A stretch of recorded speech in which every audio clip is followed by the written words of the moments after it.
Time keeps moving, and so does these videos. So here are the games that I played in February. Kicking it off strong with Spider-Man 2. I was really excited for this game to come to PC since its PlayStation release, and now that I have it, was it everything that I've dreamed of? Yes, but from the two games before it, this seems like the perfect combination of refinements and optimizations, even though the PC port wasn't very optimized at the start, but I don't want to dwell on that. The story is what gets most of the complaints, and I like it. However, it does feel like they threw a lot at the wall and just hoped something would stick. There is a lot of bosses in this game, and I can tell you what happens in the first game all the way through, same with the Miles Morales game, but even barely a month after playing Spider-Man 2, I honestly couldn't even lay out the plot for you in a cohesive manner. There is just so much going on at every point. For gameplay though, like I said, this is the perfect combination from the two games before it, plus some.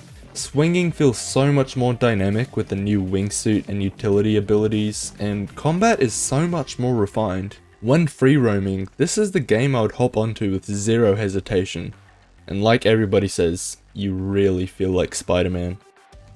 Then, throughout the entire month, I spent a lot of time with the Skate games. All of the Skate games.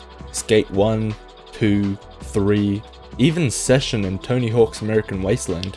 All for my main channel video, which you should definitely check out. Anyways, these games were just really fun to free roam with. Experimenting with different tricks and locations and improvising all of your lines just gets me in some different kind of flow state. I've already talked about these games too much, so just watch the video. But to fill in the gaps, I played a few games just to pass the time. The first of which is Satisfactory. This is one of those games that I can easily see myself spending hundreds of hours in over a long amount of time, and it's almost getting there. The system of building a factory to tear it all down again just to make it more efficient, and then tearing it all down again to make it even more efficient, scratches the deepest itch in my brain. And it's just a great chillax game with the video on the second monitor. Learning the game, and especially learning efficient building patterns, feels great to achieve and apply.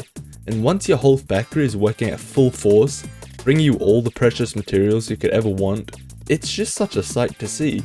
Satisfactory is one of those games that I turn to every 2 or 3 months and play for a week straight, until I decide to leave my room and finally take a shower. Which is much like Terraria. This is one of my most played games on Steam, and for good reason. I never get the which one is better, Minecraft or Terraria argument, because it isn't even close. Terraria is actually a very simple game when it comes to its boss progression, but the gameplay itself is so complex. But even though it's so wiki dependent, that's what I like about it. The first playthrough is something magical, cause all you're doing is reading up, hoping to understand all the crafting and weapons, but once you get that down, it is so simple from there. When I have time, maybe in another year, I want to do another full summon playthrough. Towards the end of the month, I returned to another one of my favourite little gems, Black Ops 3, primarily zombies. This game is just goated. All the maps are classic, and it's the best zombies experience hands down, mostly due to the custom zombies. Usually, most of the games I play a lot, I play about 200 to 300 hours and then leave them be on most occasions. But with Black Ops 3, I've got over 400 hours, and yet I don't see myself permanently quitting this game anytime soon, unless Activision shuts down the servers or some other major calamity. But back to the custom zombies, it just unlocks infinite replayability, and most of the maps are just fantastic. Whether they be fan-made remasters of old maps like the recent Die Rise remake, or even whole new experiences that are honestly better than the new stuff Call of Duty is doing right now. Like, what happened to get us to Black Ops 6, man? I love this game so dearly, and dude, shit's just goated. And finally, I played the Splitgate Open Alpha. I played the original back when that was relevant for a week, and it was really fun. And I do have to say, its sequel is a huge upgrade in terms of everything.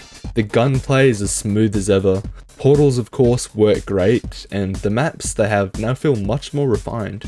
Walls that you are able to place portals on are much more scarce, which means you can't just portal everywhere. You have to strategize more, and the maps are much more horizontal and even symmetrical in many ways, which adds to the overall esports feel of the game, which is okay. It adds personality, but I just need to see what they do in the full game with it to come to a proper conclusion.